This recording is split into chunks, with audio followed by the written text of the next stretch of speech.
Bismillahirrahmanirrahim. Assalamualaikum warahmatullahi wabarakatuh. Alhamdulillah, hari ini kita berjumpa kembali dalam mata pelajaran biologi. Semoga Bapak harap kalian semuanya dalam keadaan sehat walafiat, dan jangan lupa laksanakan 3M. Apa itu 3M? Pertama, menggunakan masker, terus memakai hand sanitizer seperti ini, memakai hand sanitizer, dan satu lagi menjaga jarak. Oke, baiklah, hari ini kita akan membahas mengenai sistem peredaran darah pada manusia. Sistem peredaran darah pada manusia ya.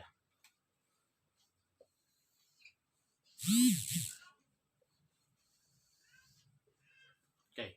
Sistem peredaran darah pada manusia ini terdiri dari beberapa organ. Apa saja organ peredaran darah itu? Organ peredaran darah. Organ peredaran darah pada manusia itu terdiri dari, yang pertama ada jantung, ya, dan yang kedua itu ada pembuluh darah. Untuk pembuluh darah sendiri ini terbagi menjadi 3 jenis ya, 3 bagian utama. Yang pertama ada pembuluh darah arteri, yang kedua ada pembuluh darah vena, dan yang ketiga itu ada pembuluh darah kapiler. Oke, itu adalah organ-organ peredaran darah pada manusia. Baiklah, untuk selanjutnya kita akan bahas mengenai organ peredaran darah yang pertama, yaitu tentang jantung. Oke, Bapak hapus dulu ini. Nah, organ peredaran darah yang pertama yaitu jantung. Jantung ini memiliki karakteristik sendiri ya, karakteristik sendiri. Yang pertama dari jantung itu merupakan organ berongga ya, merupakan organ berongga yang memiliki 4 ruang. Oke. Apa saja 4 ruang dari jantung? Itu 2 atrium dan 2 ventricle. Nah, ini merupakan ruang pada jantung, 2 atrium dan 2 ventricle. Untuk ruang pada jantung nanti kita akan bahas. Kita akan lanjut untuk karakteristik jantung yang lainnya. Jantung itu terdiri atau dibungkus, jantung itu dibungkus oleh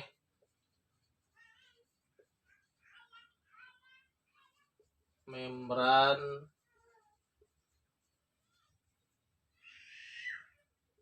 perikardium. Ya, terus jantung terletak di rongga dada. Jadi di antara 2 paru-paru, terletak di rongga dada, lebih ke kiri. Ya, rongga dada lebih ke kiri. Itu. Terus besarnya sekepalan tangan pemiliknya. Nah, besarnya sekepalan tangan pemiliknya. Misalnya ini tangan Bapak terus mengepal, dan ini merupakan besar dari jantung Bapak. Jadi sebelah kiri, lebih ke sebelah kiri di sini. Terus berat kurang lebih 220 gram sampai 260 gram. dinding jantung itu dilapisi oleh 3 lapis ya. Dinding jantung dilapisi oleh 3 lapis. Yang pertama itu ada lapisan epikardium. Ini lapisan bagian luar yang melapisi permukaan jantung. Terus ada juga miokardium. Ini lapisan bagian tengah ya, yang terdiri dari jaringan otot. Dan yang ketiga ada endokardium. Nah, endokardium itu lapisan bagian dalam yang terdiri dari jaringan endotelium. Nah, ini merupakan karakteristik dari jantung. Oke, baiklah, kita lanjutkan tentang materi jantung. Ini Bapak gambarkan bagian-bagian jantung seperti tadi sudah Bapak jelaskan di karakteristik jantung, bahwa jantung pada manusia itu memiliki 4 ruang. Yang pertama itu ada atrium kanan atau disebut juga serambi kanan, ada atrium kiri atau disebut juga serambi kiri, ada ventricle kanan atau disebut juga bilik kanan, dan ada ventricle kiri atau disebut juga bilik kiri. Ya, antara bagian kanan jantung dengan bagian kiri jantung itu dibatasi oleh sekat ya, dibatasi oleh sekat. Nah, sekat yang membatasi atau membagi antara ventricle kanan dengan ventricle kiri ini disebut dengan sekat atau septum interventriculus. Sedangkan untuk sekat yang membatasi antara atrium kanan dengan atrium kiri ini disebut dengan septum interatrial. Nah, ini ya. Sekat ini fungsinya atau septum ini fungsinya agar darah tidak tercampur. Darah dari bagian kanan dengan darah dari bagian kiri tidak tercampur, atau darah yang banyak mengandung karbon dioksida dengan darah yang banyak mengandung oksigen tidak tercampur. Makanya dibatasi oleh dinding atau sekat. Terus antar atrium kanan dengan ventricle kanan ini dibatasi juga oleh suatu pintu ya, atau disebut juga katup. Katupnya namanya katup tricuspidalis. Nah, tricuspidalis karena ada 3 daun pintu katup, 3 katup. Sedangkan untuk katup yang membatasi antara atrium kiri dengan ventricle kiri ini disebut dengan katup bicuspidalis karena ada 2 katup, makanya disebut bicuspidalis. Nah, apa fungsi dari katup? Fungsi dari katup ini adalah untuk menjaga agar aliran darah tetap searah. Ya. Sedangkan dari atrium kiri ini darah nanti dari atrium atau serambi kiri masuk ke bilik kiri. Nah, dari bilik kiri nanti darah masuk ke, nah ini adalah aorta. Ini aorta, dan yang pembuluh darah yang kecil ini disebut juga arteri. Nah, gitu, arteri. Sedangkan untuk pembuluh darah yang keluar dari ventricle kanan ini disebut dengan arteri pulmonalis. Nah, arteri pulmonalis yang ke bagian kiri dan ke bagian kanan. Terus nanti darah yang dari seluruh tubuh akan masuk ke sini. Nah, darah yang seluruh tubuh akan masuk ke sini ini disebut dengan vena cava superior, tubuh bagian atas. Kalau yang masuk ke tubuh bagian bawah ini disebut dengan vena cava inferior. Nah, itu. Sedangkan untuk darah yang dari paru-paru masuk ke jantung, ya ini ini disebut dengan vena pulmonalis. Vena pulmonalis yang kiri, sedangkan ini vena pulmonalis yang kanan. Nah, ini vena pulmonalis yang kiri. Nah, itu merupakan bagian-bagian dari jantung. Baiklah, kita lanjut materi tentang organ peredaran darah. Tadi sudah kita bahas mengenai jantung, dan kita lanjut sekarang mengenai pembuluh darah.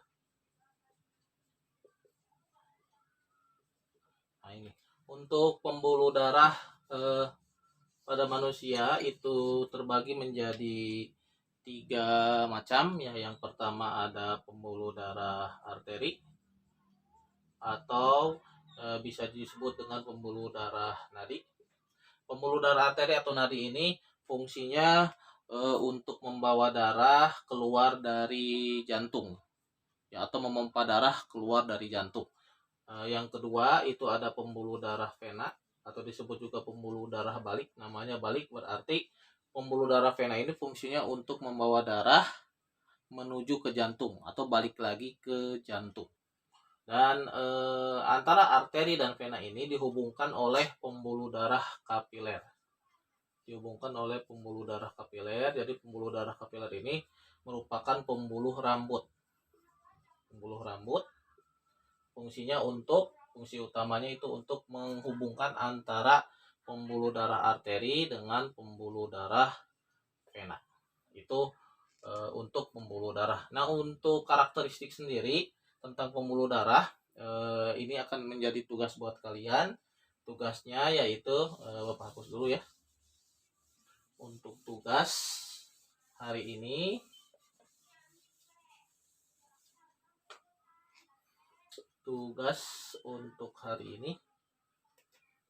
adalah kalian membuat tabel perbedaan antara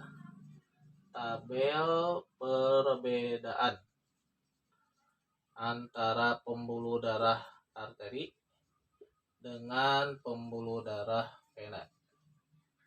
Apa saja yang menjadi faktor pembeda? Jadi kalian buat tabel seperti ini. Nah, ini ada faktor perbedaan.